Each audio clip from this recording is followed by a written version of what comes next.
25 Desember itu bukan hari kelahiran Sang Mesias Juru Selamat kita, yaitu Yahusua. Itu bukan tanggal kelahirannya, dan semua dunia tahu itu ya. Semua para hamba Tuhan tahu itu. Nah, tetapi kenapa jatuh ke 25 Desember?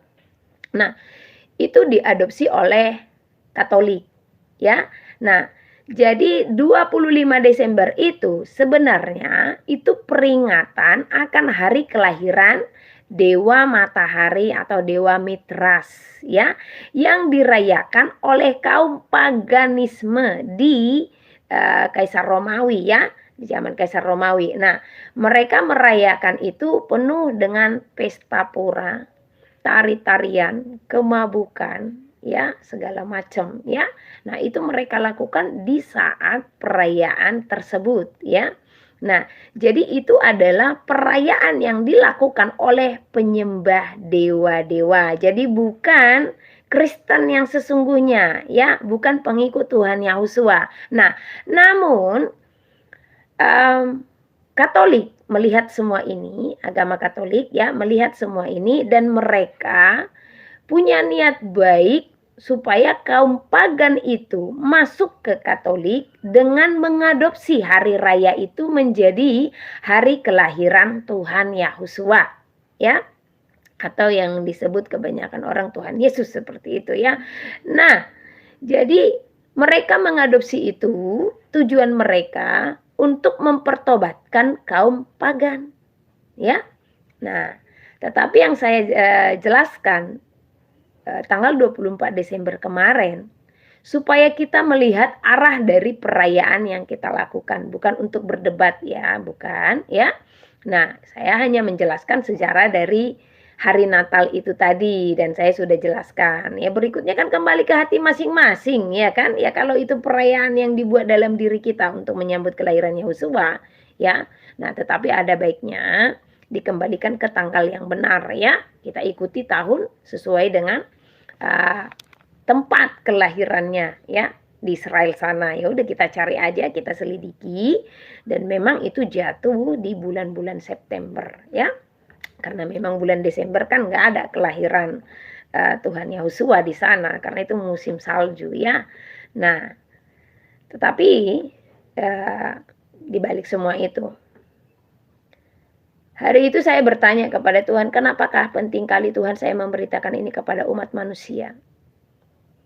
Karena sesungguhnya spirit dari pagan itu dalam perayaan Dewa Matahari itu masih banyak yang masih menempel dari kepada orang-orang yang katanya merayakan Natal atau kelahiran Tuhan Yahusua ya. Jadi spiritnya itu masih menempel ya. Nah, dan ini Tuhan mau kita patahkan. Nah, jangan kita mengadopsi, namun kita tidak kuat di dalamnya. Bahkan kita terimpartasi dengan roh-roh tersebut, yaitu roh pesta pora, roh kemabukan, ya, yang syarat dengan kedagingan. Nah, ini perayaan yang seperti ini sebenarnya yang ditentang oleh Tuhan, ya. Spiritnya ini yang masih sangat menempel. Dan kita tidak bisa mengelak ya. Kemarin ada yang sampai keras banget hatinya, kami merayakan kelahiran Tuhan Yahusua di sana. Saya tidak menentang saudara di dalam perayaan itu, tetapi apakah spirit paganisme itu sudah lepas? Coba selidiki perayaan-perayaan yang saudara lakukan, karena saya sendiri tidak melakukannya lagi ya. Ya, saya hanya taat sesuai dengan firman Tuhan, dan yang terpenting dalam hidup saya setiap hari itu Tuhan Yahusua itu lahir dalam hati saya dengan segala perbuatan itu yang terutama ya. Nah, jadi bukan berarti perayaan-perayaannya nih, rayakan itu di dalam dirimu, rayakan itu di dalam hatimu. Dengan apa? Lukiskan itu, gambarkan itu, dan lakukan itu dalam dirimu, kelahiran Sang Juru Selamat tadi, dalam segala perbuatanmu, perkataan, pikiran, perbuatan tangan, perbuatan kaki, ya, semuanya hanya untuk kemuliaan Tuhan. Nah, jadi spirit ini belum lepas. Masih banyak yang melakukan apa yang dilakukan oleh kaum paganisme, yaitu merayakan kelahiran Dewa Matahari dalam pesta pora kemabukan, ya. Nah, Jadi waktu saya keluar, badan saya berat, saya terus peperangan apa yang Tuhan mau perlihatkan seperti itu. Nah, di kota ini ada satu pohon terang yang sangat besar. Jadi saya melihat gitu. Apa yang ada di sana? Di bawah itu banyak pasangan-pasangan yang mereka berpesta. Apa saudara bisa menjamin sepenuhnya mereka melakukan hal-hal yang kudus?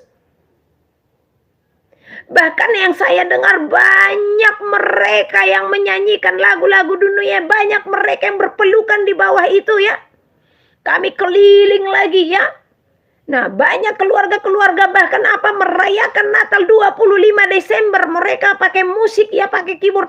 Yang ada mereka minuman keras di depan rumahnya. Mereka bernyanyi-nyanyi lagu-lagu dunia, mereka berjoget-joget. Apa ini bukan spirit paganisme? Masih bisakah kita menyangkal? Kalau memang saudara melakukannya hanya benar-benar untuk menguduskan hari kelahiran Tuhan, lakukan. Jangan terlibat dengan pesta pora tadi, dengan kenikmatan-kenikmatan dunia, dengan kemabukan itu tadi, ya. Tadi malam saja kami nyampe di sini 1:30 pagi. Saya mendengar ada acara Natal ya yang dirayakan mungkin oleh seperti di kota RT RW lah seperti itu ya. Nah, di lorong-lorong gitu ya. Nah, saya mendengar sampai 1:30 pagi mereka berjoget-joget ya dengan lagu-lagu dunia. Apa seperti ini menguduskan hari Natal yang saudara katakan? Apakah ini bukan bagian daripada perayaan paganisme tadi? Ya. Jadi jangan kita menyangkal apa yang Tuhan sudah bongkar, apa yang Tuhan sudah bukakan, ya. Alangkah disayangkan, ya. Nanti baru masuk ya pendeta masih berkhotbah ya. Orang-orang pada liturgi. Setelah amin, amin, amin. Nah, setelah amin di acara ibadah sudah. Disinilah paganisme itu, perayaan pagan itu mulai diterapkan. Wow! Diawali dengan roh, diakhiri dengan daging ya. Sebentar lagi setelah amin, amin ini tadi ya. Ya lelang. Ya 1, 2, 3. Siapa yang menerima? Oh, Bapak sini. Jatuh kepada Bapak sini.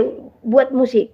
Ke kiri dan ke kanan sambil joget-joget kasih lelang. Apa seperti ini menguduskan Natal yang saudara maksud? Sungguh.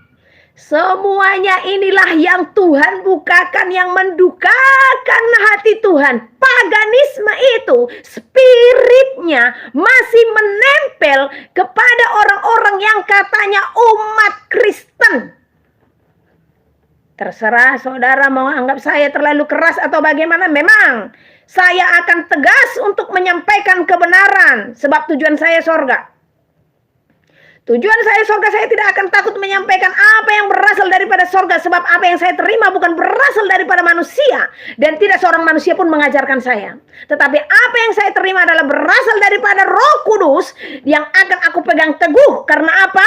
Apa yang berasal daripada Roh Kudus adalah kebenaran. Ya, jadi jangan saudara mempertahankan kami merayakan Natal itu menguduskan kelahiran Tuhan. Tetapi praktek dalam diri saudara adalah pesta pora. Bertobat, ya. Bertobat. Bagaimana Tuhan tidak murka dengan semua perayaan-perayaan saudara?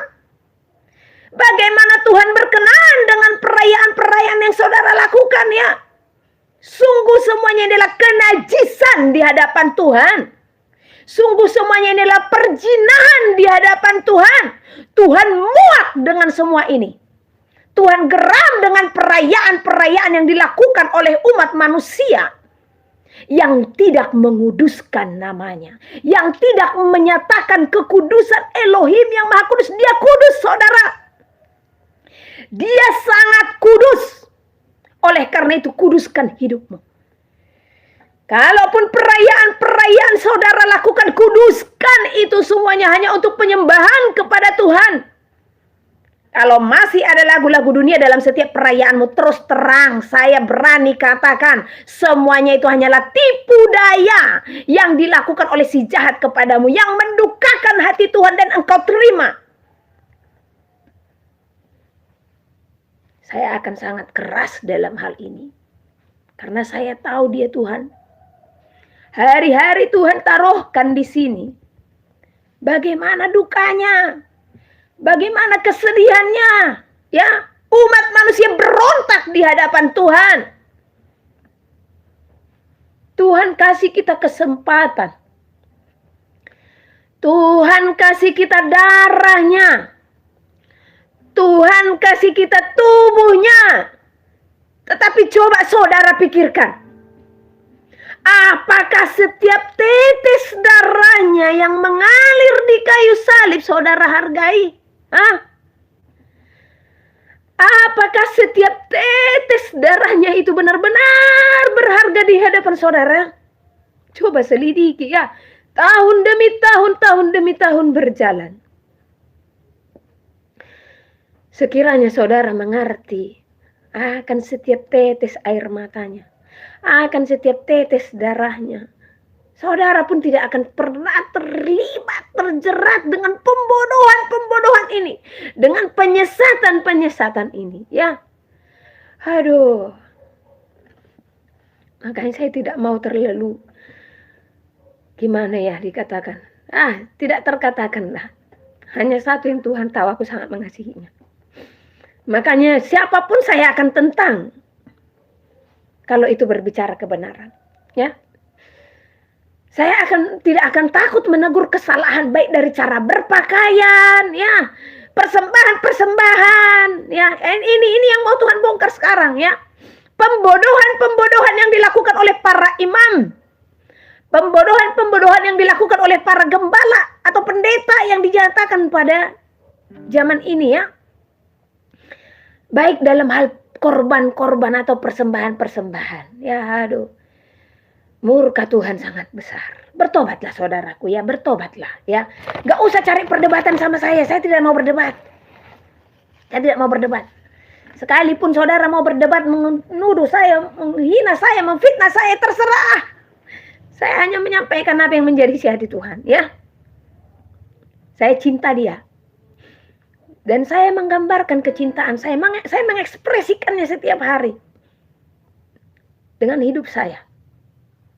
Kalau saudara cinta Tuhan, lepaskan dirimu dari segala yang berhubungan dengan pagan ini tadi, dari perdukunan, ya, dari kepercayaan akan paranormal, ya. Saya heran, ya, bahkan di YouTube, bahkan di negara ini memunculkan paranormal yang jelas ini adalah hal yang najis di mata Tuhan. Ya, sangat najis di mata Tuhan. Sakit sedikit pergi ke dukun, ya. Susah sedikit pergi ke dukun. Gak dapat pekerjaan pergi ke dukun. Alah. Ini saja yang dilakukan umat Tuhan, ya. Miras, ya. Apalagi perempuan, syarat sebenarnya dunia ini sudah bisa dikatakan ya muak sebenarnya melihat kejahatan di dunia ini, tapi Dia Tuhan yang setia. Dia Tuhan yang setia. Saya tidak tahu di akhir tahun ini saya hanya merasakan kesedihan-kesedihannya. Jikalau saya bisa meminta kepada Tuhan saat ini, ya, saya meminta, udahlah Tuhan, percepatlah kedatangan-Mu, ya. Tetapi Tuhan mengajarkan saya untuk apa? Melihat jiwa-jiwa masih banyak saudara-saudaraku yang masih belum berkenan di hadapan Tuhan. Ya. Kemarin kami ke Medan, ya. Kami ke mall. Sebenarnya yang saya lihat di sana, Tuhan, hati mereka ini untuk datang ke tempat ini sangat besar, ya. Tetapi bagaimana hubungan mereka kepada Tuhan?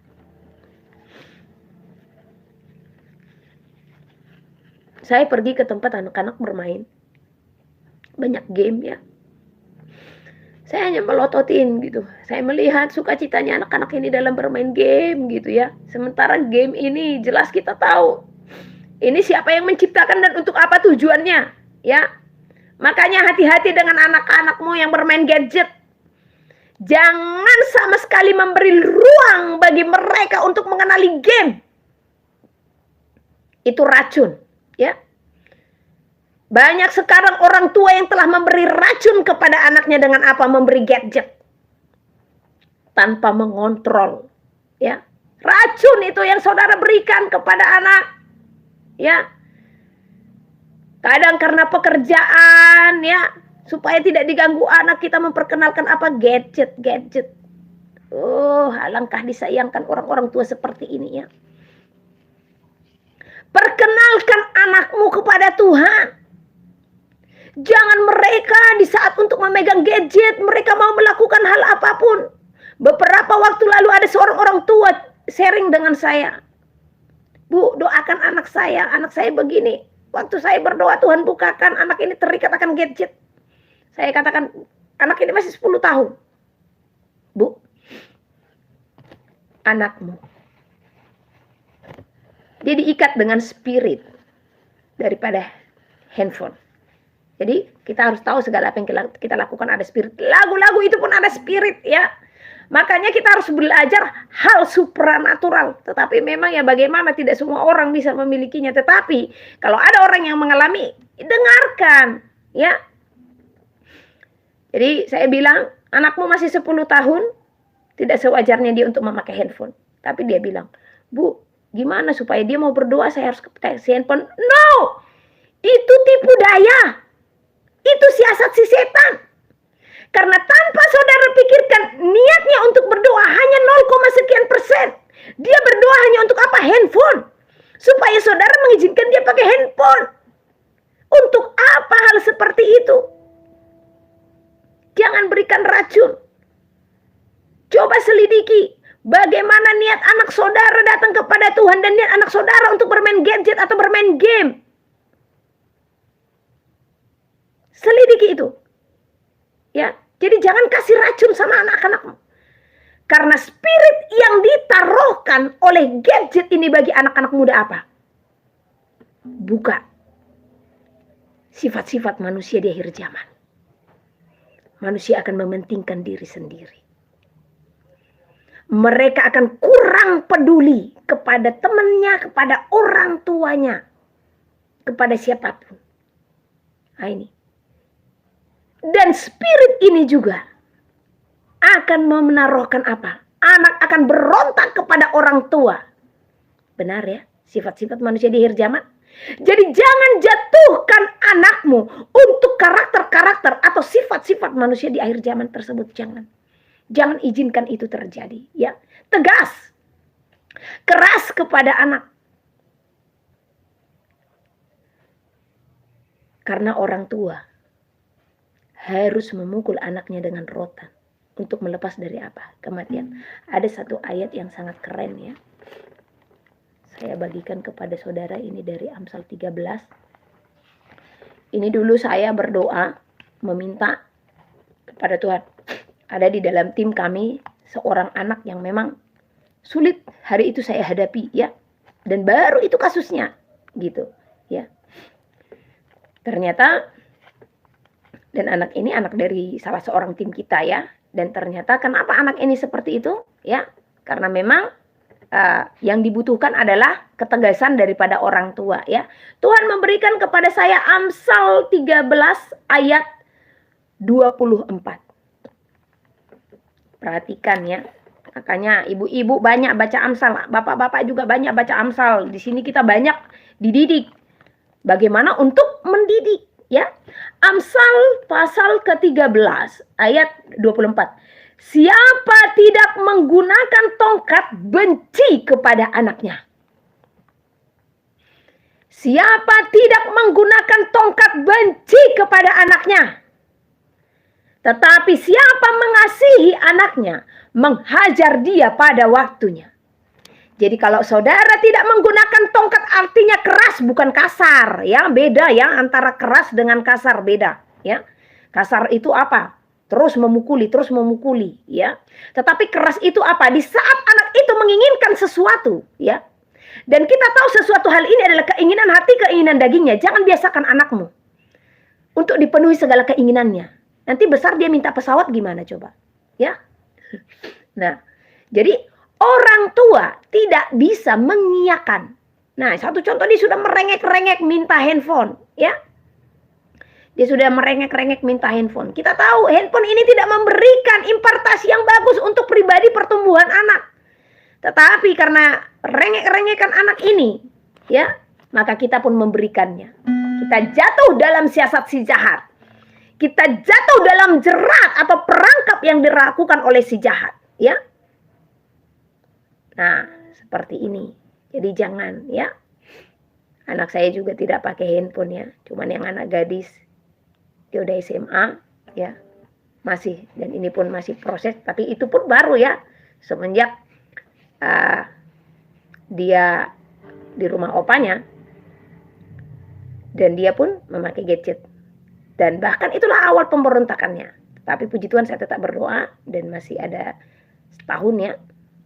Dan itu sudah mulai bisa, pribadinya sudah mulai bisa kembali lagi, ya. Dan ini bersama-sama dengan saya. Nah, dan anak saya yang satu lagi sama sekali tidak pakai gadget, itu sudah anak lajang, ya, udah SMP dan tinggi orangnya. Nah, sama sekali tidak pakai gadget. Ya, karena itu full 24 jam di bawah pengontrolan saya, karena dia tidak kakaknya tadinya dia bersama opanya. Itu, tetapi setelah kakaknya bersama saya sudah kontrol seperti itu, ya. Nah, jadi jangan jadi anak yang mengatur orang tua. Jangan terjerat dengan siasat si jahat, ya, dengan gadget-gadget ini tadi. Jadi dikatakan tadi, barang siapa tidak menggunakan tongkat kepada anaknya, ia benci kepada anaknya. Menggunakan tongkat, namanya tongkat, ya. Tongkat itu gunanya untuk apa? Menuntun. Bahkan ini menghajar. Tuhan berfirman, barang siapa kutegur dan kuhajar, bukan diajar, ya. Dan Tuhan katakan, Tuhan mengasihi. Barang siapa kukasihi, kata Tuhan, ia akan kutegur dan kuhajar. Oleh karena itu relakanlah hatimu dan bertobatlah, ya. Jadi kalau kita ditegur dengan segala sesuatu, ya, relakan hati dan bertobat. Kalau itu kebenaran, apa susahnya sih menerima kebenaran, ya? Bukannya berat sekali perintah Tuhan itu. Jadi itulah tadi tentang anak-anak, karena banyak spirit. Ada beberapa tahun lalu, ini cerita, dan saya membukakan ini semua supaya kita memperhatikan anak-anak dan gadget yang dia pakai sejauh apa. Nah, saat itu ada seorang ibu, dia memiliki anak kecil umur 3 tahun. Ya.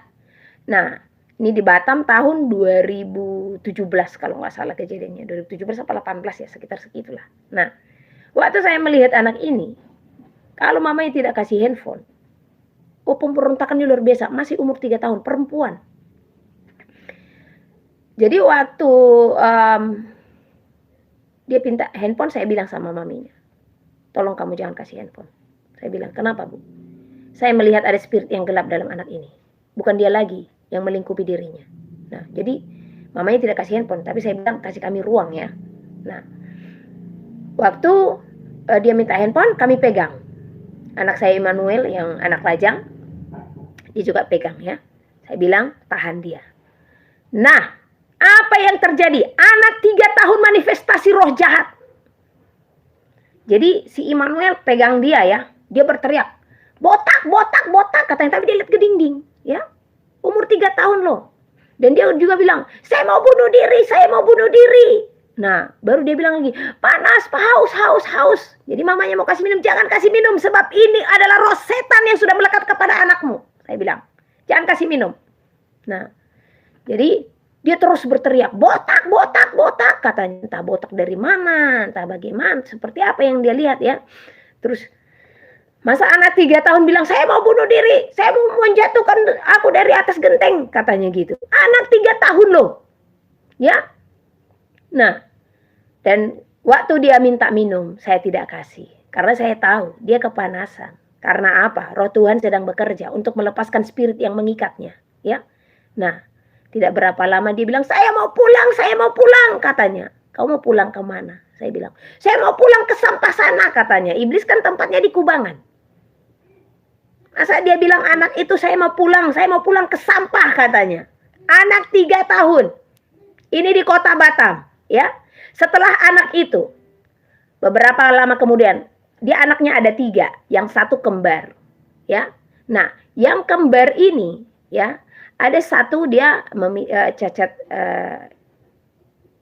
fisik ya. Saya juga ada cacat fisik ya. Nah, jadi anak ini cacat gitu. Saat itu anak ini kalau nggak salah kelas 1 SD.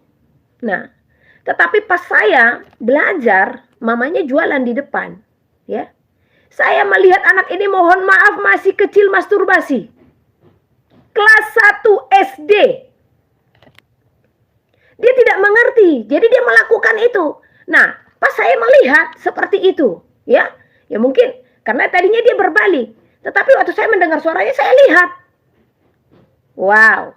Jadi hati-hati dengan anak-anak saudara yang memakai gadget, itu masih kelas 1 SD. Dan bukan hanya itu saja kasusnya, ya.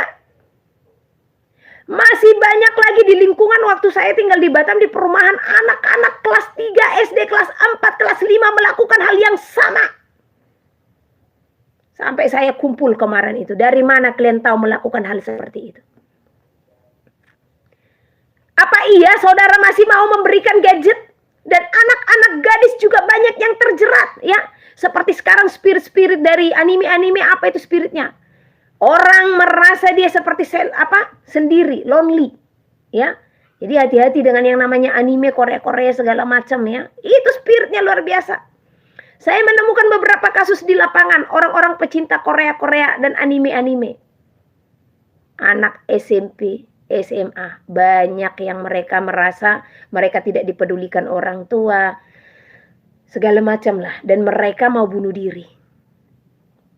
Ini banyak kami temukan, yang kami layani. Itu semua spirit apa? Dari gadget itu tadi. Kalau orang tua tidak mengontrol, ya, bagaimana itu tidak terjadi? Banyak juga anak-anak gadis yang terakhirnya dan anak-anak lajang yang masih SMP, SMA terlibat dengan apa? Pornografi. Luar biasanya handphone ini kok bebas sekali ya. Internet ini memunculkan hal-hal seperti itu gitu. Terlalu gampang ya. Jadi apa iya saudara bisa menjamin anak-anak saudara tidak terlibat dengan itu semua? Apa iya saudara bisa menjamin 24 jam anak saudara itu melihat hal-hal yang benar dalam gadget? Yang ada keinginan-keinginan anak-anak kita semakin besar dengan gadget-gadget itu tadi, ya. Nah, jadi bertobat. Orang tua jangan kasih racun sama anakmu. Gadget itu kebanyakan menjadi racun sama anak-anak. Jadi jangan heran kalau banyak anak-anak itu yang apa? Berontak kepada orang tua. Jadi jangan nyesal. Sementara Tuhan mengirimkan anak kepada orang tua sebagai apa? Jangan engkau merasa itu adalah anakmu yang sepenuhnya. Itu anak Tuhan. Anak-anakmu itu kelak akan menjadi saudaramu di hadapan Tuhan. Itu pelayanan pertama yang Tuhan percayakan kepada dirimu. Jadi kalau engkau menerapkan hal-hal negatif kepada anak ini, kelak Tuhan akan menuntut pertanggungjawaban daripadamu, ya. Tuhan akan katakan, kamu Ibu Heni, katanya, ya kan, saya saja dulu contohnya. Kamu Heni Situmorang, katanya. Saya memberikanmu 2 anak dan engkau melahirkan dari rahimmu. Yang sesungguhnya adalah itu anak yang aku titip kepadamu untuk engkau melayani mereka dan menjadikan mereka anak-anak ilahi. Tetapi apa yang engkau lakukan? Sejak kecil anak itu engkau ajari untuk cinta akan dunia ini. Sehingga besarnya mereka pun berontak kepadaku. Maka aku akan menuntut pertanggungjawaban atas nyawa mereka daripadamu, kata Tuhan. Wow, ya. Kecuali kalau anak-anakmu itu berontak setelah besar, ya. Dan kecilnya engkau mendidik mereka, maka engkau sudah lolos, ya. Anak saya perempuan. Ini sekarang SMA kelas 1. Dari kecil saya didik dia di dalam Tuhan. Mereka seorang penyembah. Tetapi seiring berjalannya waktu, mereka harus berdiri tegap. Mereka harus bisa menentukan mana yang baik, mana yang tidak pada diri mereka, karena sudah saya ajari. Jadi kalau sekiranya anak saya ini kelak nanti akan berontak dari Tuhan, saya sudah lolos hutang saya kepada dia. Karena setelah orang dewasa, ya, bahkan dari umur 7 tahun itu pertanggungjawaban masing-masing di hadapan Tuhan. Ya, makanya jangan sepele dengan anak-anak saudara. Saya tahu itu 7 tahun dari kesaksian seorang anak yang Tuhan bawa melihat surga neraka. Ini kisah nyata ya. Ini sebenarnya kisah-kisah nyata itu pelajaran bagi kita. Dan terbukti itu menjadi pelajaran kenapa? Itu membuming. Ya. Nah, saat itu seorang anak itu melihat surga neraka. Dia melihat anak kecil. Dan itu adalah temannya. Seorang anak laki-laki yang usia 7 tahun dan itu terbakar. Nah, dia bilang sama Tuhan, Tuhan bukankah dia masih anak-anak? Dia teman saya, kenapa dia ada di sini? Yang dia lihat tubuhnya terbakar. Tuhan katakan, hari itu orang ibunya memerintahkannya. Tetapi anak itu berontak. Dan dia lari. Waktu dia lari ada mobil. Dan dia ditabrak. Nah, disitulah dia mati. Jadi dia mati di saat dia memberontak. Jadi dia sudah berdosa. Karena anak umur 7 tahun sudah bisa membedakan mana yang baik, mana yang tidak. Jadi selidiki anak-anakmu. Anak saya juga dari usia segitu sudah saya ajarkan kepada mereka untuk mempertanggungjawabkan segala sesuatu di hadapan Tuhan. Terlebih yang sekarang sudah SMA ya. Saya bilang, apalagi anak-anak sekarang ya, masa pubertas ya. Tapi puji Tuhan ya, masih bisa terkontrol ya. Nah, saya bilang sama dia, Rahel, kamu tahu tanggung jawab mama itu sudah mulai bisa lepas daripadamu masalah kebenaran. Karena dari kecil kamu sudah mama ajarkan masalah kebenaran. Jadi sekiranya kamu mati sekarang dan kamu mati di dalam dosa, Tuhan tidak menuntut lagi dari mama. Karena apa? Kamu kecil. Sampai detik ini, mama tetap menuntunmu dalam kebenaran. Jadi kalau kamu mati, kamu bertanggung jawab di hadapan Tuhan. Segala perbuatanmu kamu pertanggungjawabkan. Nah, itu harus saudara lakukan terhadap anak saudara. Ya. Makanya sekarang saya lebih mengajarkan mereka untuk mandiri, untuk mencari kebenaran, untuk mencari keselamatan. Karena ke surga itu masing-masing. Saudara tidak akan bisa memegang tangan anak saudara di saat hari pengangkatan. Surga masing-masing. Oleh karena itu tadi saya sudah bukakan, umur 7 tahun pun sudah harus mempertanggungjawabkan dirinya di hadapan Tuhan. Karena di dalam umur 7 tahun tadi, anak-anak sudah bisa membedakan mana yang baik, mana yang tidak. Jadi lihat anakmu. Ya, selidiki. Jangan nanti Tuhan menuntutnya daripada engkau. Ya, jangan Tuhan nanti katakan, bagaimana sih kamu, Ibu Elvi? Katanya. Aku menganugerahkan kepadamu 3 orang anak. Dan anak-anak ini tidak engkau bawa mereka untuk mengenal aku sebagai bapaknya, kata Tuhan. Ya. Akulah bapaknya. Tetapi engkau hanya memperkenalkan engkaulah sebagai orang tuanya. Seharusnya engkau harus menerapkan kepada anak-anakmu untuk cinta dan takut akan aku. Supaya anak-anakmu itu benar-benar melakukan kehendakku dan layak masuk ke dalam kerajaanku. Namun apa? Waktu anakmu itu centil-centilnya berlagak-lagak, segala macam kamu mendukungnya. Aku kasih engkau anak laki-laki. Tetapi anak laki-lakimu memiliki sifat sebagai seorang perempuan dan kamu mendukungnya, kata Tuhan. Ini banyak terjadi, ya. Kalau anak-anaknya berjoget-joget segala macam ya, didukung luar biasa. Akhirnya gedenya apa? TikTokers. TikTok satu jerat yang sangat berat, yang sangat besar, yang mengikat anak-anak muda, ya. Dan saya berani katakan ini bukan berasal daripada Tuhan, tetapi ini adalah siasat daripada si jahat untuk menjatuhkan hubungan anak-anak Tuhan kepada Tuhan. Coba lihat gerakan-gerakan TikTok ya. Paling herannya saya, orang tua pun terlibat dalam TikTok. Ya. Wow. Yang sampai mohon maaf ya, angkat-angkat pinggul segala macam ya. Busung-busungkan dada ya. Dan orang tua tidak menegur. Hebat orang tua di zaman sekarang, hebat. Tetapi lebih hebat dan dahsyat adalah pertanggungjawaban orang tua kepada Tuhan. Anak saya tidak saya izinkan. Jadi kalau dia menyimpang di belakang saya, itu tanggung jawabnya di hadapan Tuhan. Saya bilang itu. Kalau kamu main TikTok di belakang mama, maka percaya ya, Mama sudah mengajarkan kamu banyak hal untuk supaya kamu masuk surga. Tapi kalau kamu menyimpang dari apa yang Tuhan perintahkan, ya, dan Mama sampaikan kepadamu, maka ketahuilah, penghakiman itu Tuhan taruhkan langsung kepada dirimu, ya, bukan kepada Mama. Mama sudah ingatkan. Nah itu, ya. Tapi memang sejauh ini saya lihat anak ini belum pernah TikTokan, ya. Saya tidak tahu di luar saya, ya, tetapi Tuhan bukakan kok, ya.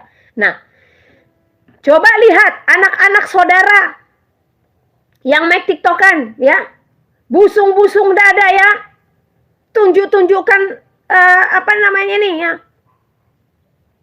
badan bagian belakang nggak enak nyebutnya, ya. Nah, pakai celana pendek, ya, joget-joget segala macam, hanya untuk menunjukkan apa bentuk lekukan tubuh. Jangankan menunjukkan lekukan tubuh, firman Tuhan berkata bagi seorang perempuan, janganlah engkau berpakaian yang membentuk lekukan tubuhmu. Apalagi ini celana pendek, nggak hanya membentuk, memperlihatkan lekukan tubuh, ya. Apalagi anak-anak sekarang, saya kemarin waktu di mall melihat, ya, baju-baju itu nampak-nampak perut, nampak-nampak pusar. Ada apa ini Tuhan? Ini bukan hanya pakaian yang membentuk lekukan tubuh, tetapi memang lekukan tubuhnya benar-benar kelihatan gitu. Bagaimana kaum Adam tidak terjerat dengan semua ini? Jadi jangan bangga jika orang tua melihat paha anaknya mulus, ya kan? Nah, kamu cantik pakai hot pants seperti itu, ya. Apalagi pergi keluar pakai hot pants. Kalau masih tidur di kamar sendiri atau di rumah, ya, hanya dengan mamanya saja, it's okay. Tapi dengan papanya jangan juga, ya. Ini Bu Heni kok ngomongnya keras banget. Ya, saya akan keras, ya. Di Manado juga saya katakan bagaimana tingkat prostitusi tidak besar di sini. Habis orang-orang tua tidak melarang anak-anaknya pakai hot pants, pendek-pendek banget. Kalau celananya masih sebatas matahari kaki, mata jahat penasaran melihat betis. Kalau celananya sudah di lutut, mata jahat penasaran melihat paha.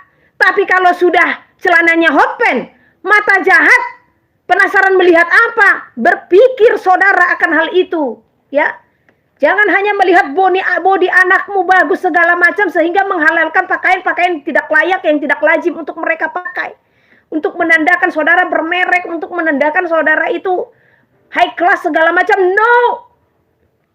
Itu tandanya saudara melakukan hal dunia.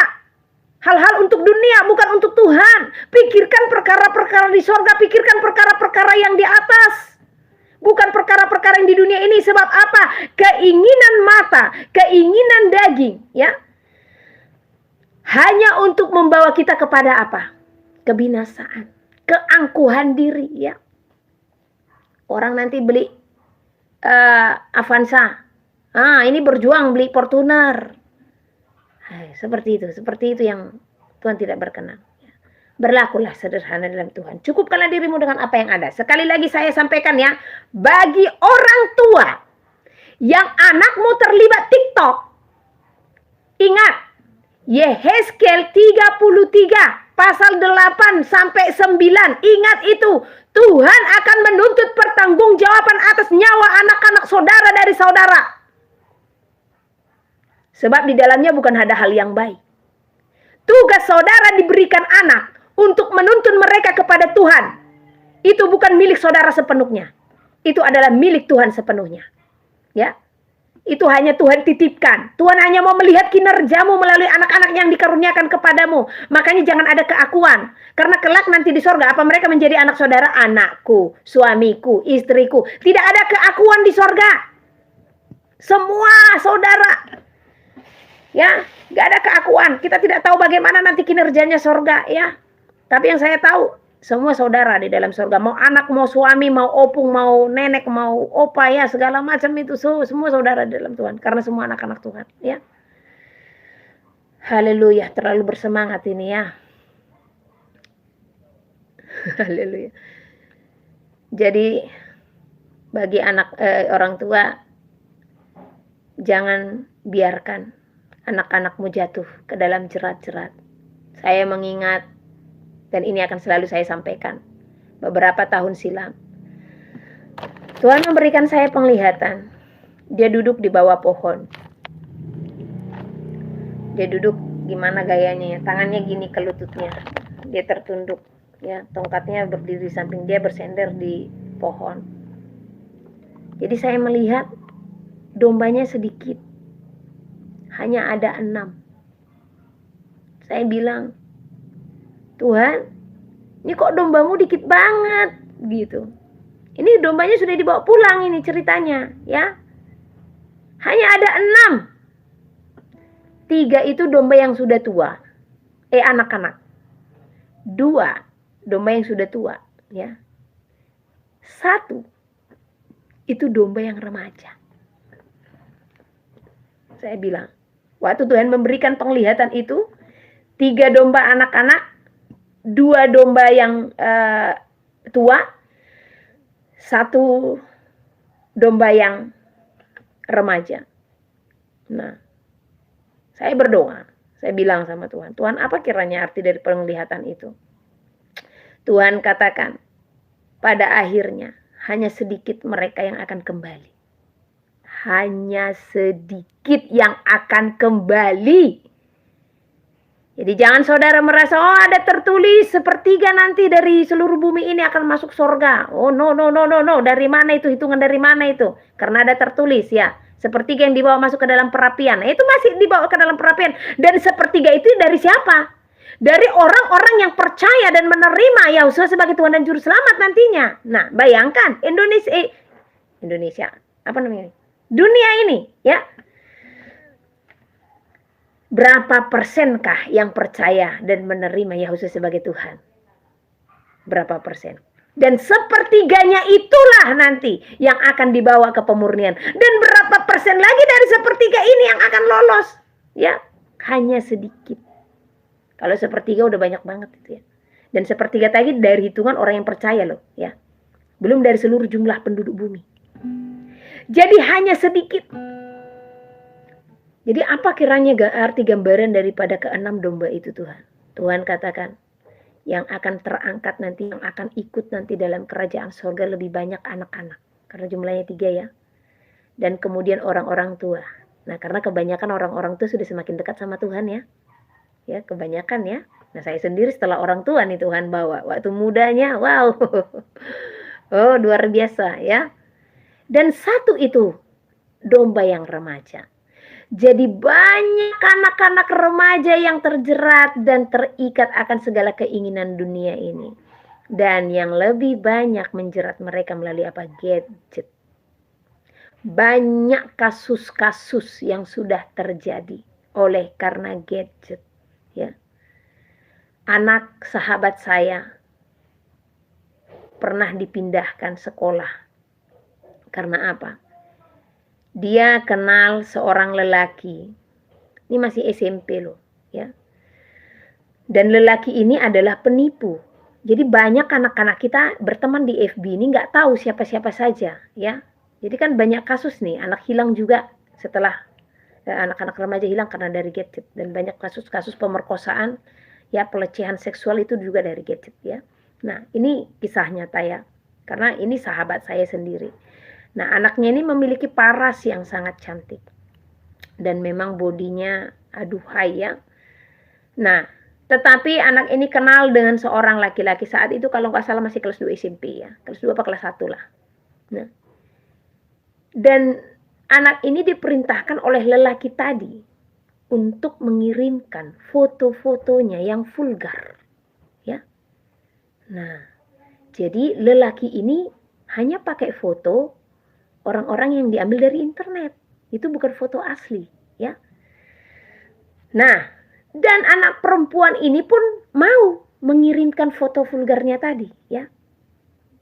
Dan foto vulgar ini dipakai untuk apa? Memeras, ya. Memang orang tuanya lumayan, ya. Sehingga perempuan ini selalu mengirimkan paket, pulsa segala macam kepada lelaki tersebut. Dan pada akhirnya anak ini nggak bisa lagi untuk menyanggupinya. Lelaki ini pun mengancam. Lelaki ini melihat pertemanan daripada perempuan tadi.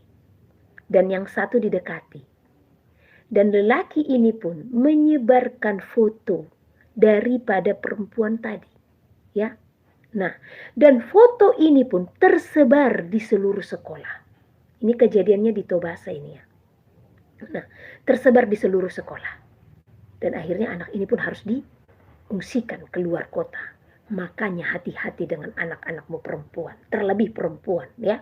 Karena perempuan lemah. Makanya anak perempuan tidak diizinkan bernajar tanpa seizin orang tua. Itu tandanya anak perempuan lemah. Kalau laki-laki sudah bernajar harus dinyatakan nazarnya.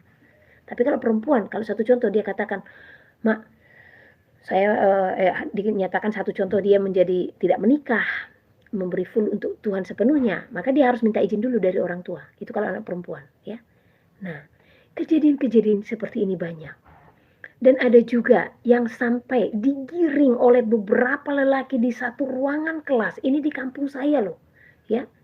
Anak remaja itu kalau nggak salah SMP juga, digiring oleh beberapa lelaki di satu kelas sekolah yang kosong tengah malam. Karena apa? Anak ini pun mengiyakan bertemu. Makanya hati-hati dengan anak-anakmu, ya. Kontrol mereka selagi itu masih di bawah umur. Kontrol mereka kemana mereka pergi, ya. Dan anak-anak remaja juga. Ya kita bilang pun jangan keras ya, memang spirit mereka sudah keras ya. Tetapi anak-anak remaja kalau ada mendengarkan ini ya, jangan merasa hidupmu sangat dikontrol oleh orang tuamu. Jika orang tuamu kepo ya, kamu kemana, ngapain saja. Karena memang kamu harus masih dituntun. Itu perintah Tuhan. Jadi jangan melawan, jangan berontak kalau orang tuamu masih mengontrol hidupmu, ya. Karena kalau kamu melawan kepada orang tua, maka apa? Penyertaan Tuhan lepas daripada engkau. Disinilah akan terjadi apa? Kadang dibunuh di jalan sana, diperkosa di sana, dianiaya. Karena apa? Berontak kepada orang tua. Makanya jangan berontak kepada orang tua, ya. Karena orang tua itu Tuhan berikan pertanggungjawaban untuk menuntun anak-anak. Ya, ini panjang udah 1 jam juga ya, belum ke inti. Haleluya. Kalau memang Tuhan sudah menuntun ya, kita harus ini ya. Jadi selidiki ya anak-anakmu dalam gadget ya. Jangan jadi anak yang mengatur orang tua, karena paket pulsa juga dari mana? Masih dari orang tua, ya. Nah, sekalipun itu dari mereka, karena di bawah pengawasan, masih tetap mereka harus tunduk dan taat. Ingat ya. Kalau orang tua tidak mau mengangkat tongkat untuk mendidik anak, itu namanya benci kepada anaknya ya. Anak salah dihajar ya. Tetapi ingat, jangan sampai kemarahanmu dicuri oleh si jahat. Oke, di sini sebenarnya topik yang mau kita bukakan murka Tuhan terhadap para imam. Ya, ada juga hubungannya ini tadi tentang perayaan Natal yang diadopsi dari paganisme. Ya, kenapa Tuhan murka dengan para imam ini ya? Banyak acara Natal kan pendeta juga ada di dalamnya. Ya seharusnya kan mereka melihat, oh ini nggak sesuai firman Tuhan, ngapain kalian berjoget-joget? Ya, dia harus menegur sebagai imam. Ini yang ada apa? Pendeta pun ikut di dalamnya, ikut nyumbang-nyumbang, ya, ikut lelang-lelang. Bukannya melarang jemaat. Yang ada Tuhan murka dengan para imam ini ya. Gimana sih? Kamu kupercayakan sebagai gembala di gereja A, di gereja B. Tetapi di saat kamu melihat semua pesta pora penyesatan itu yang kadang kamu diam bahkan terlibat di dalamnya. Wah, ini nanti. Jadi hati-hati dengan yang katanya hamba Tuhan, apalagi imam ya. Saya bukan imam, saya perempuan. Perempuan sebenarnya nggak bisa sebagai penilik jemaat, pemimpin jemaat, nggak bisa. Ya, nah itu sesuai firman Tuhan. Imam itu nggak boleh perempuan. Ya, saya tahu ini dari mana, dari Tuhan langsung. Roh Kudus yang sampaikan. Ya, karena memang pimpinan penjemaatan itu tidak bisa dipegang oleh perempuan. Tetapi kalau untuk bersaksi, melayani, perempuan bisa ya. Seperti apa yang saya lakukan untuk saudara ini, saya bersaksi, saya melayani ya. Itu tugas seorang perempuan, meneguhkan setiap hati ya, membantu penggembalaan, itu tugas seorang perempuan ya. Makanya saya tidak mau waktu dibilang gembala, udah Bu, Ibu buka gereja ya, Ibu nanti gembalanya di sana. Oh tidak Bu, mohon maaf ini pimpinan saya. Saya bilang mohon maaf Bu, Tuhan tidak mengizinkan saya karena panggilan saya bukan di gembala. Ya, panggilan saya hanya sebagai pendoa. Itulah tugas perempuan ya. Makanya sebagai perempuan jadilah tiang doa ya. Jadi menara doa untuk menopang keluarga dan saudara-saudara. Oke, kita buka dari Maliaki. Pasal, letakin dulu gitarnya. Au. Nah, ini udah lari setelannya ini ya. Nah, ini tadi saya susah main gitar, tanganku kaku. Karena mungkin tadi malam sampainya udah subuh ya. Kita buka dari Maliakhi pasal yang kedua ayat pertama sampai ke-9. Di episode berikutnya, nanti saya akan menjelaskan tentang buah sulung. Hati-hati, jangan kasih semua buah sulungmu kepada gereja, itu bukan milik gereja itu ya. Ini pembodohan-pembodohan yang sudah terjadi di akhir zaman. Dan tentang persepuluhan. Persepuluhan itu bukan milik imam. Ya.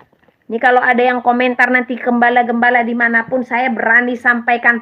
Persepuluhan bukan milik imam. Persepuluhan bukan milik gembala. Persepuluhan bukan milik pendeta.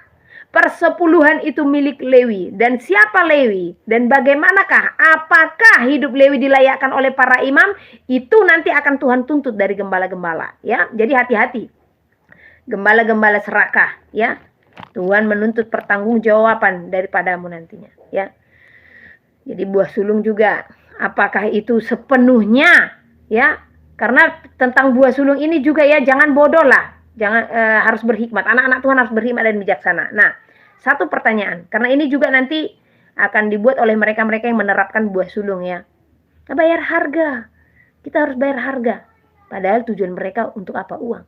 Karena di saat kita taat, nanti Tuhan akan bukakan jalan. Jadi kita jangan ada alasan kepada Tuhan. Berikan.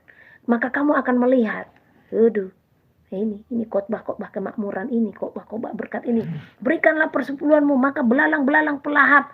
Nah, bukan kita melarang memberikan persepuluhan, tetapi persepuluhan ini milik siapa? Imam, Lewi, ya. Dan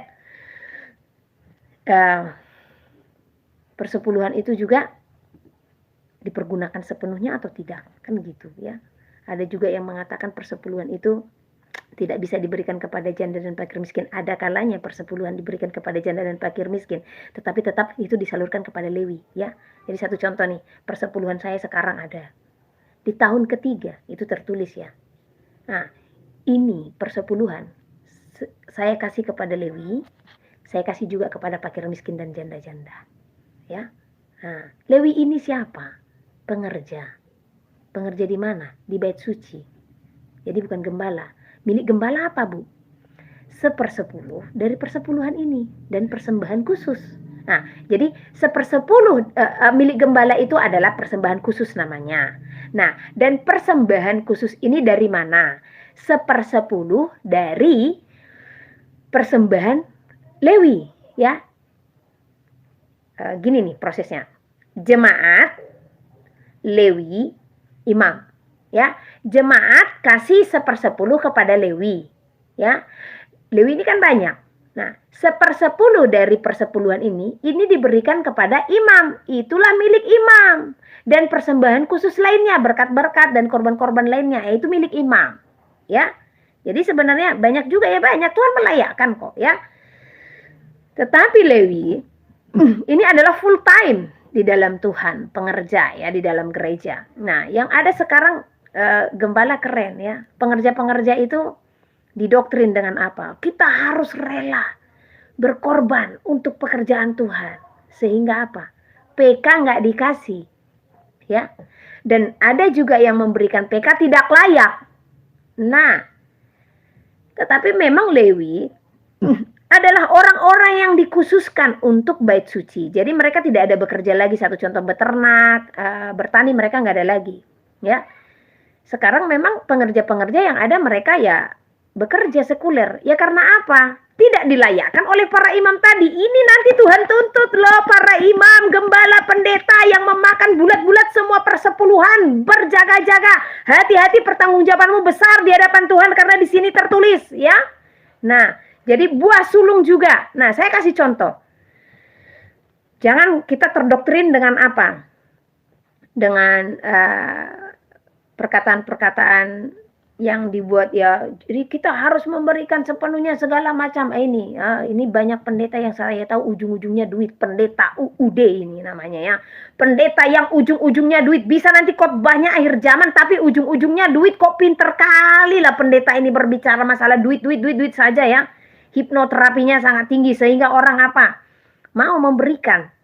Nah, dan orang-orang pun karena lebih takut dengan pendeta ya, takut tidak masuk surga juga, tidak berhikmat juga ya. Sampai ada kemarin saya tonton video di YouTube itu, Roh Kudus bilang kepada saya, besok terakhir jam berapa katanya, saya lupa ya. Jadi semua tunjukkan di layar katanya ya. Berapa yang kamu mau kasih? Kalau satu contoh kamu mau kasih 3 juta katanya ya. Nah, tetapi di dalam hatimu katakan itu terlalu banyak. Jangan lawan itu katanya, serahkan itu. Aduh. Roh Kudus tidak pernah seperti ini ya. Roh Kudus tidak pernah seperti ini. Roh Kudus tidak pernah memerintahkan ya besok katanya sampai jam sekian siang kamu harus transfer ke rekening katanya. Yang ini itu terkenal juga ya. Dan tidak hanya 1-2 orang saya melihat yang seperti itu ya. Ini namanya pembodohan total itu namanya. Saya berani katakan di sini Tuhan tidak berfirman kepada mereka. Ya, Tuhan tidak berfirman. Tuhan tidak pernah menyinggung uang dalam pelayanan ya. Tuhan mengajarkan hambanya di zaman ini bagaimana hidup dengan iman. Saya berani menyampaikan ini karena saya pelaku ya. Saya tidak akan membongkar kalau saya tidak pelaku munafik namanya saya di hadapan Tuhan ya. Sampai detik ini hidup saya berjalan dengan iman ya. Nah, dan berjalanlah dengan iman tersebut, maka percaya Tuhan akan bukakan. Tetapi memang hidup di dalam Tuhan cukup. Nanti takutnya banyak-banyak sombong ya. Karena saya kalau berdoa, Tuhan kami butuh beras. Karena ada beberapa orang yang sama ya saat ini juga saya tuntun ya. Nah itu tanggung jawab saya di hadapan Tuhan ya. Saya hanya berdoa itu, Tuhan kami butuh beras. Tuhan saya butuh ikan. Tuhan saya butuh ini segala macam ya. Tuhan jawab. Nggak perlu saya buat di YouTube ini nomor rekening. Kalau memang Tuhan menggerakkan pasti Tuhan berikan ya kan. Seperti itu ya. Dan mohon maaf memang saya tidak pernah mencantumkan nomor rekeningnya. Kalau Tuhan menggerakkan pasti telepon saya, hubungi saya gitu aja ya. Oke, nah jadi buah sulung tadi saya kasih contoh. Saat ini gajimu 5 juta. Kamu tidak punya tabungan. Ya. Nah. Dan 5 juta ini di bulan pertama, bulan Januari satu contoh ya. Nah, jadi 5 juta ini kalau sesuai dengan doktrin mereka, katanya semua harus diberikan. Sementara saudara, kalau saudara seorang imam, artinya laki-laki, ayah ya. Nah, saudara kan punya tanggung jawab anak istri, ya kan? Nah, tetapi karena doktrin-doktrin itu tadi, saudara kasihkan 5 juta tadi. Sementara ada cicilan yang harus saudara bayar, cicilan motor atau cicilan rumah atau cicilan mobil ya. Nah, jangan cicilan-cicilan dulu ya. Jangan pula menyicil menyusahkan diri kalau memang tidak sanggup ya. Nah, tetapi tanggung jawab dulu akan anak istri. Seorang ayah harus menafkahi istri. Tetapi karena doktrin gereja tadi, saudara memberikan 5 juta ini sepenuhnya kepada gereja. Ayat jitu mereka itu Amsal 3 ayat 10 ya. Amsal 3 ayat 10. Oke, Amsal 3 ayat 9. Ini ayat jitu mereka. Muliakanlah Tuhan dengan hartamu dan dengan hasil pertama dari segala penghasilanmu, maka lumbung-lumbungmu akan diisi penuh sampai melimpah-limpah dan bejana pemerahanmu akan meluap dengan air buah anggurmu. Nah, di sini dikatakan muliakanlah Tuhan dengan hartamu, dengan hasil pertamamu. Tidak dikatakan di sini berikanlah gaji pertamamu sepenuhnya, tapi di sini katakan muliakan. Saudara juga jangan bodoh lah, dikasih ayat-ayat segala macam berdoa, minta hikmat Tuhan lah. Aduh. Oke, saya baca lagi. Ini ayat jitu mereka supaya orang kasih kasih semua gaji pertama, tahun pertama, bulan pertama ya. Yang ada jemaatnya tanpa disadari disuruh ngutang. Jadi apa nanti makan anak istrinya? Di situ apa dimuliakan Tuhan dengan hasil pertamanya? Tidak dimuliakan.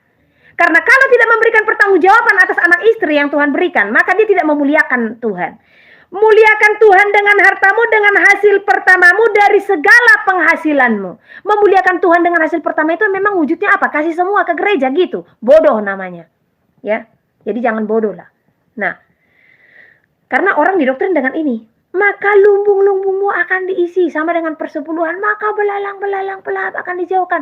Orang pun memberikan karena apa? Karena ini tadi. Ini janji Tuhan. Ini pekerjaan Tuhan karena apa? Ketaatan. Ya. Jadi jangan pula engkau memberikan buah sulung, engkau memberikan persepuluhan hanya karena ini saja. Sama aja saudara itu pergi ke Gunung Kawi, supaya berkatku berlimpah, supaya lumbung-lumbungku diisi. Aku kasih lo dulu ini. Nah, sama aja ya, jadikan jimat jadinya. Tetapi lakukan itu hanya karena apa? Ketaatan. Nah, di saat kita taat, maka janji-janji ini pun Tuhan akan berikan ya. Tetapi masalahnya, buah sulung itu tadi, orang salah menafsirkan. Ya. Muliakanlah Tuhan dengan hartamu, dengan hasil pertamamu dari segala penghasilanmu. Muliakanlah Tuhan dengan hasil pertamamu dari segala dengan hartamu, dengan hasil pertamamu dari segala penghasilanmu. Cara memuliakan Tuhan ini seperti apa? Apa memberikan semuanya? No. Ya. Seperti yang saya bilang tadi, gajimu tadi 5 juta, kamu memiliki anak 4 orang, memiliki anak istri untuk kamu tanggung jawabi. Nah, pengeluaran untuk 1 bulan saja kamu sudah habis, satu contoh 4 juta. Ya. Udah ikut bayar listrik, air, segala macam. Tetapi kamu serahkan semua. Berarti tabungan kamu tidak punya. Berarti untuk makanmu bulan depan apa? Ngutang. Ngutanglah. Ya. Apa saudara berharap, mujizat Tuhan nyata nanti akan diberikan banyak cara Tuhan. Kalau saudara kerjaannya hanya kerja di perusahaan atau PNS segala macam, ya. Bukan kita meragukan berkat Tuhan, bukan, tapi jangan bodoh, ya. Jangan bodoh, ya. Nah,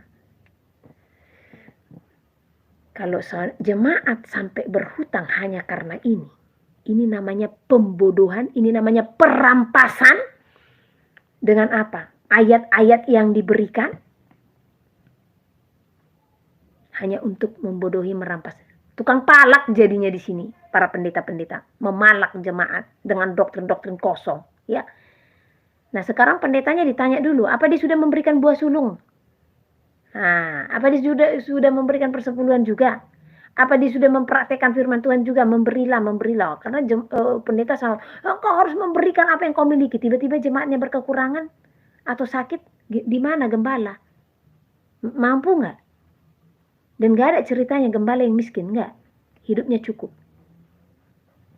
Seorang hamba yang sebenarnya hidupnya cukup, bahkan akan Tuhan berkati untuk menolong. Ya. Saya memang tidak punya uang banyak di rekening. Ya. Sering bahkan uang di rekening saya 100.000, 200.000. Tetapi Tuhan, di saat ada orang yang akan diberkati, Tuhan pasti akan menyalurkan berkat-berkat kepada mereka. Ya. Pantang bagi saya, masih tinggal di ATM 100.000 saja pun, kalau masih ada orang berkekurangan di hadapan saya, pantang bagi saya seperti itu, ya. Ini saya berani mengatakan, saya pelaku, ya. Dan Tuhan tahu seperti itu, ya. Nah, jadi jangan sampai berutang, hanya buah sulung tadi. Muliakanlah Tuhan dengan hartamu, dengan hasil pertamamu. Bagaimana cara memuliakan Tuhan? Satu contoh, kamu hantarkan ini. Jadi buah sulung itu kita bawa kepada Tuhan, ya. Nah, satu contoh ini nih, buah sulung nih. Nah, ini buah sulung nih. Hantarkan ke rumah Tuhan. Dah. Datang imam, ini akan didoakan. Didoakan supaya apa? Berkat-berkat berikutnya Tuhan nyatakan. Ya, didoakan supaya tetap dijauhkan dari belalang-belalang pelahap. Setelah ini didoakan oleh gembala, ya.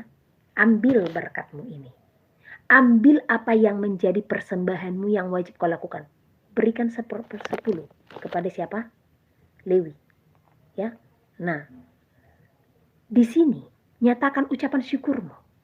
Ya. Buahnya, satu contoh, kamu panen anggur nih ya. Ada hasil terbaik. Jadi sebagian, bukan semua ya. Ambil hasil terbaiknya. Mari adakan perjamuan kasih dengan saudaramu seiman. Ya. Dan saudara seiman yang lain pun akan melakukan hal yang sama. Sehingga kita di rumah Tuhan mengadakan perjamuan kasih antara yang satu dengan yang lain. Nah, di dalamnya erat pertalian persaudaraan, ucapan syukur, dan memuji dan menyembah Tuhan. Itu memuliakan Tuhan, bukan kasih sepenuhnya. Sementara cicilan banyak, akhirnya pusing, terutang. Ya. Saudara tidak memuliakan Tuhan dengan apa? Memberikan sepenuhnya, sementara kebutuhan anak istri tidak bertanggung jawab. Aduh. Haleluya. Oke, kita baca ya. Maliaki pasal yang kedua ayat pertama sampai ke-9 ya. Nanti untuk khotbah tentang persepuluhan yang benar, tentang buah sulung mungkin saya akan sampaikan di live berikutnya. Sebenarnya kan ini sudah harus saya sudah harus pulang kampung ya. Pulang ke tempat saya yang sesungguhnya. Ini saya kan di rumah saudara ini di kota ya. Kalau aslinya ya kita ada di in the forest ya kan. Nah, cuman nanti ya mungkin sore kami akan pulang. Nyampe itu besok. Ya. Perjalanan yang cukup melelahkan tetapi nyata kuasa Tuhan. Oke, haleluya. Murka Tuhan terhadap para imam. Maka sekarang kepada kamulah tertuju perintah ini. Kepada siapa? Para imamnya. Hai para imam, jika kamu tidak mendengarkan dan jika kamu tidak memberi perhatian untuk menghormati namaku, firman Tuhan semesta alam, maka aku akan mengirimkan kutuk ke antaramu dan akan membuat berkat-berkatmu menjadi kutuk.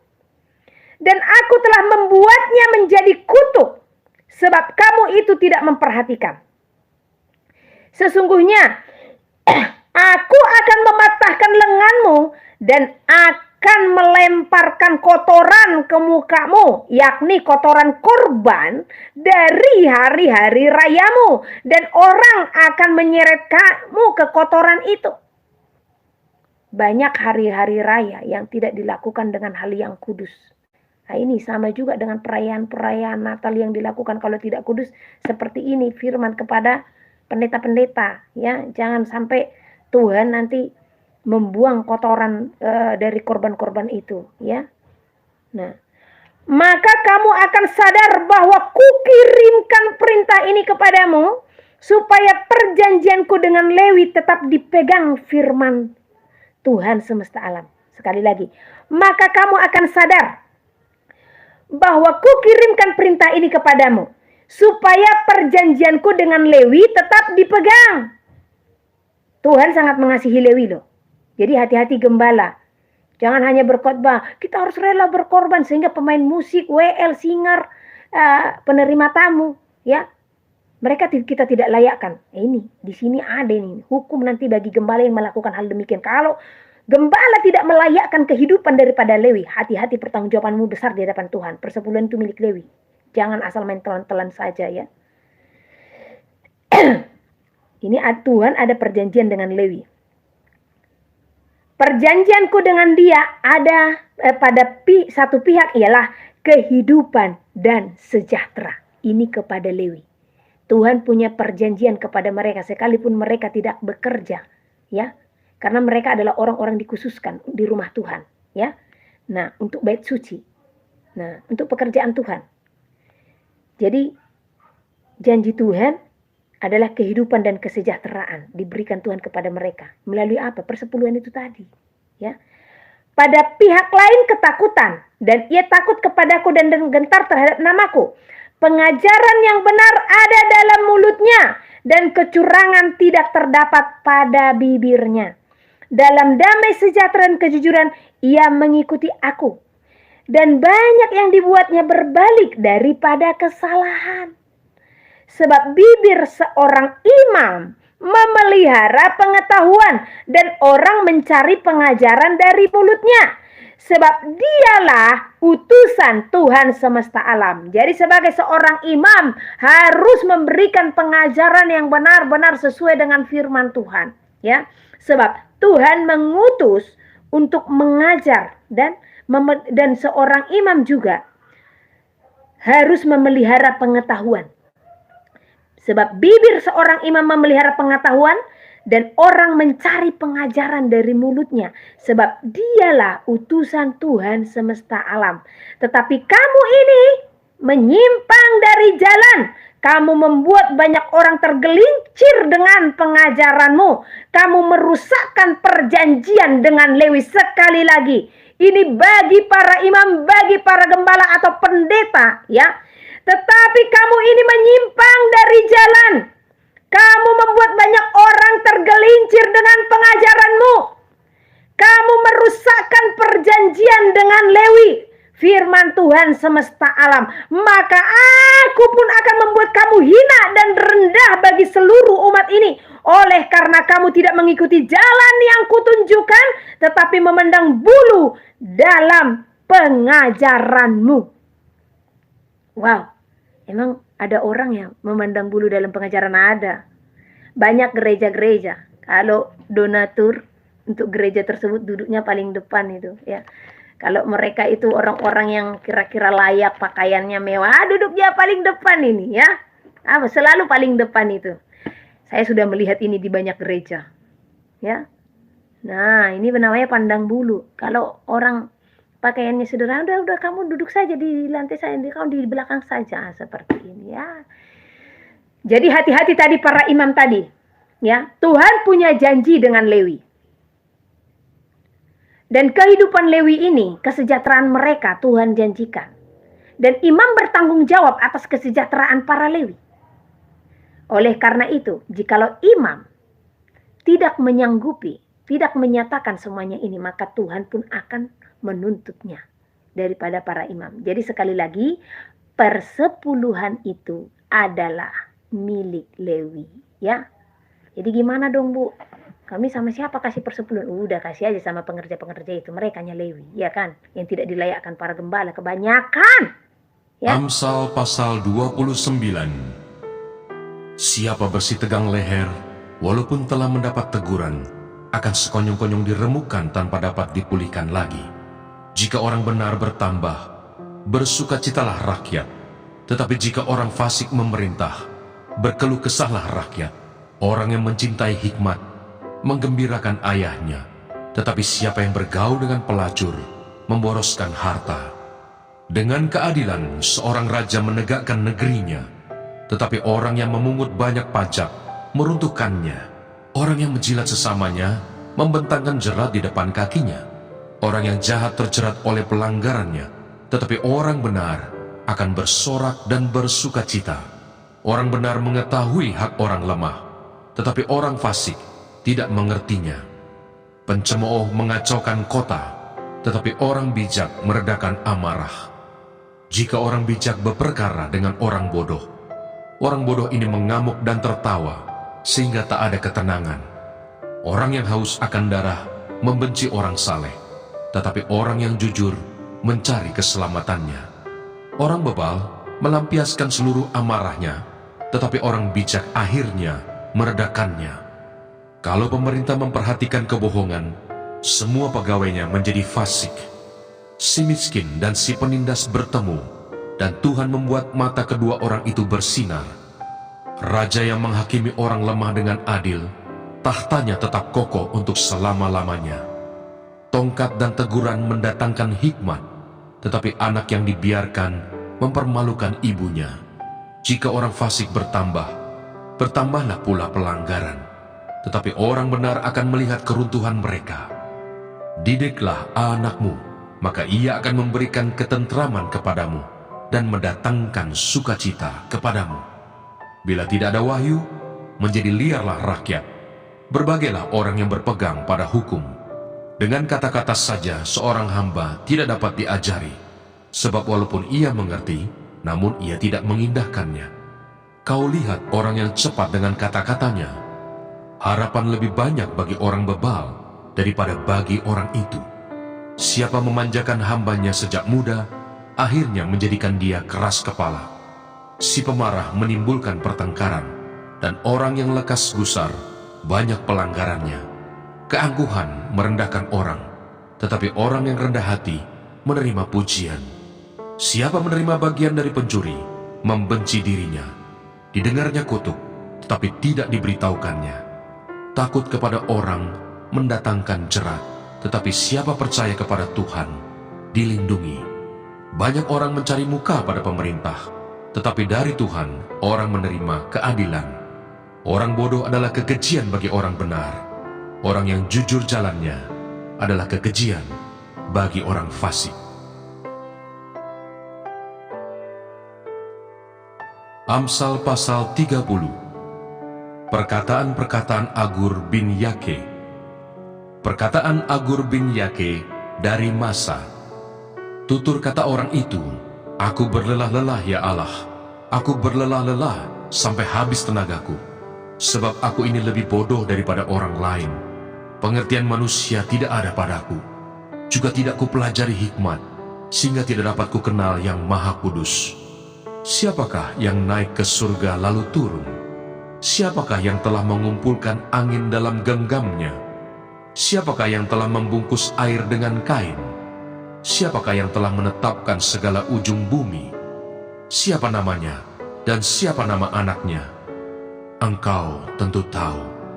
Semua firman Allah adalah murni. Ia adalah perisai bagi orang-orang yang berlindung padanya.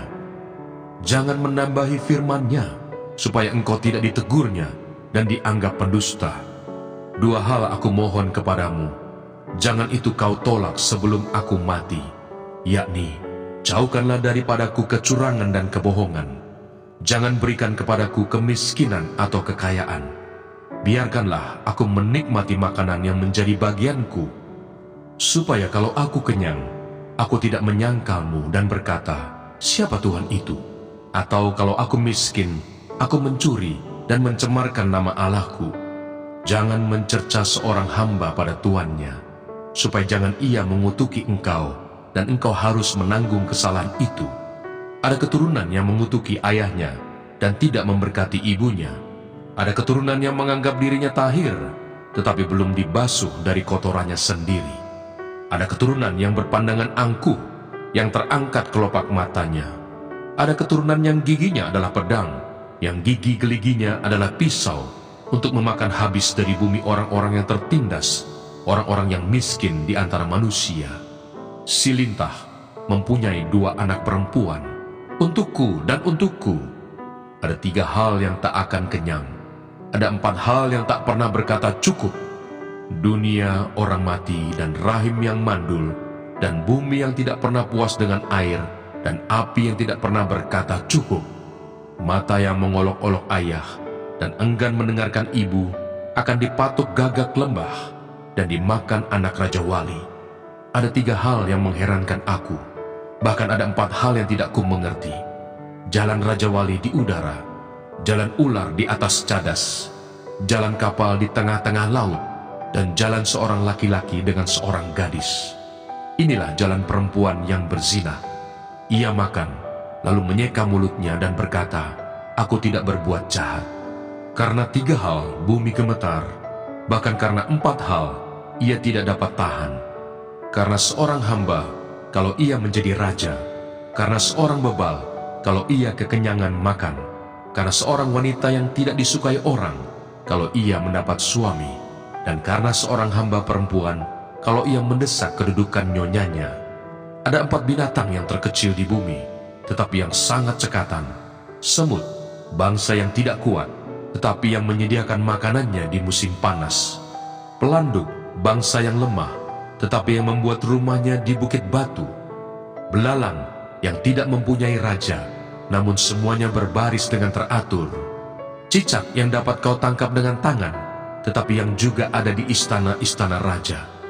Ada 3 binatang yang gagah langkahnya, bahkan 4 hal yang gagah jalannya, yakni singa yang terkuat di antara binatang, yang tidak mundur terhadap apapun, ayam jantan yang angkuh atau kambing jantan, dan seorang raja yang berjalan di depan rakyatnya. Bila engkau menyombongkan diri, tanpa atau dengan berpikir, tekapkanlah tangan pada mulut, sebab kalau susu ditekan, mentega dihasilkan, dan kalau hidung ditekan, darah keluar, dan kalau kemarahan ditekan, pertengkaran timbul.